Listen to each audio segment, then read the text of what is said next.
Students, we are reading lesson 1 of geography. The earth in the solar system. तो previous class में हमने ये पढ़ा कि सोलर सिस्टम में सन होता है, प्लैनेट्स होते हैं, कुछ सेलेस्टियल बॉडीज होती हैं. ओके, सोलर सिस्टम में एस्ट्रॉइड होते हैं मेटेराइट्स होते हैं, सैटेलाइट्स होती हैं. So now we continue from page number 4. Okay, so from the solar system, we often call it a solar family with the sun as its head. The sun is in the center of the solar system. It is a huge and made up of extremely hot gases. It provides the pulling force that bind the solar systems.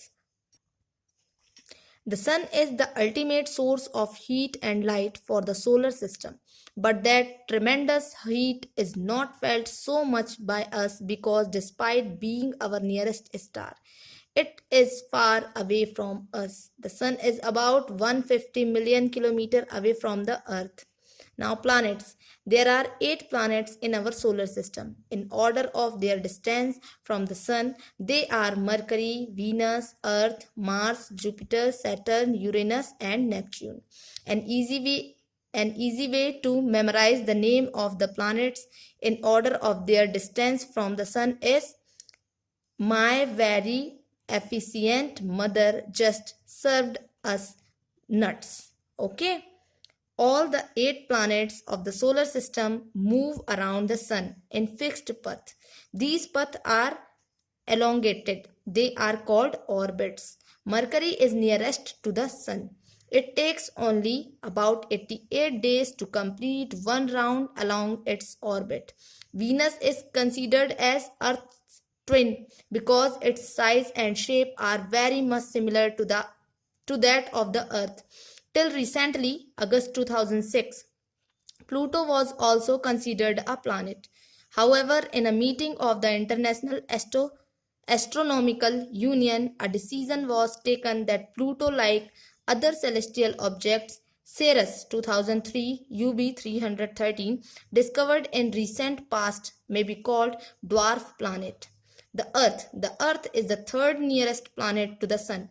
In size, it is the fifth largest planet. It is slightly flattened at the poles. That is why its shape is described as a geoid. Geoid means an earth-like shape. Okay? तो जो सन है, planets हैं, asteroid हैं, meteoroids हैं, satellites हैं, ये सब solar family के ही सदस्य हैं. ठीक है? जो कि जिसमें सन सबका हेड है. ओके, तो हम सबसे पहले सन की बात करेंगे. सन जो है सोलर सिस्टम का सेंटर. ठीक है, इट मीन्स जो सन है वो सोलर सिस्टम में सेंटर में है, बीच में. I show you. See, sun is in the centre of in solar system. Okay, तो जो सन है वो साइज में बहुत बड़ा है और ये जो है सन, ये हॉट गैसेस से मिलकर बना हुआ है. ठीक है, ये जो है अपनी गैसेस की वजह से या अपने फोर्स की वजह से सोलर सिस्टम को बांधे हुए रखता है. सोलर सिस्टम में जितने भी प्लैनेट्स हैं उनको बांधे हुए रखता है, वो इधर उधर नहीं जाने देता है.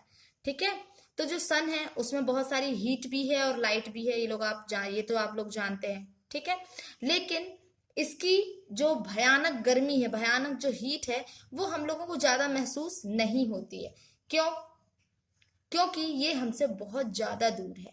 सन जो है हमसे लगभग 150 मिलियन किलोमीटर दूर है अर्थ से. Okay, now next topic is planet कितने हैं इन आवर सोलर सिस्टम? तो हमारे सोलर सिस्टम में 8 प्लैनेट्स हैं. ठीक है, और अगर हम ऑर्डर से देखें, एक लाइन में देखें, तो सन के बाद सबसे पहले आता है mercury, Venus, earth, Mars, Jupiter, Saturn, Uranus and सबसे लास्ट जो है वो है नेपच्यून. और इसे याद रखने का सबसे अच्छा तरीका है my very efficient mother just served us nuts. Okay, यहां देख सकते हैं MVEMJSUN. Mercury, Venus, earth, Mars, Jupiter, Saturn, Uranus and Neptune.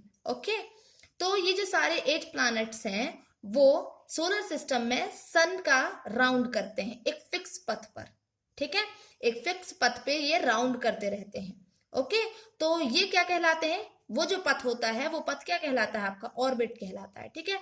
तो सन के सबसे ज्यादा पास वाला प्लैनेट कौन सा है, वो है मरकरी। तो मरकरी को सिर्फ 88 डेज लगते हैं सन का वन राउंड कंप्लीट करने में। ओके,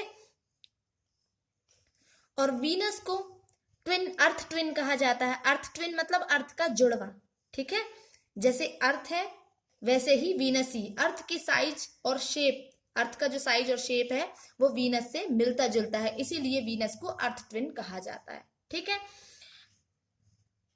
रिसेंटली अगस्त 2006 से पहले तक प्लूटो भी क्या था, एक प्लैनेट था, है ना। पर जब इंटरनेशनल एस्ट्रोनॉमिकल यूनियन की जब मीटिंग हुई तो उसमें डिसीजन ये हुआ कि प्लूटो जो है दूसरी सेलेस्टियल ऑब्जेक्ट की तरह नहीं है, तो इसीलिए उसे प्लैनेट से हटा दिया गया, ठीक है, और उसे ड्वार्फ प्लैनेट कह दिया गया। ओके, सॉरी, प्लैनेट की उससे हटा दिया गया, और सेरेस जो कि 2003 में क्या किया गया, डिस्कवर किया गया, उसको ड्वार्फ प्लैनेट कहा गया। अब बारी आती है अर्थ की, ठीक है। तो अर्थ जो है थर्ड नियरेस्ट प्लैनेट है सन का, ठीक है। सन के बाद क्या है, मरकरी, मरकरी के बाद वीनस, और वीनस के बाद अर्थ, इसलिए थर्ड नियरेस्ट प्लैनेट है अर्थ, ठीक है। और अगर हम साइज की बात करें तो साइज में अर्थ का 5th नंबर लगता है, ठीक है, 5th लार्जेस्ट प्लैनेट है।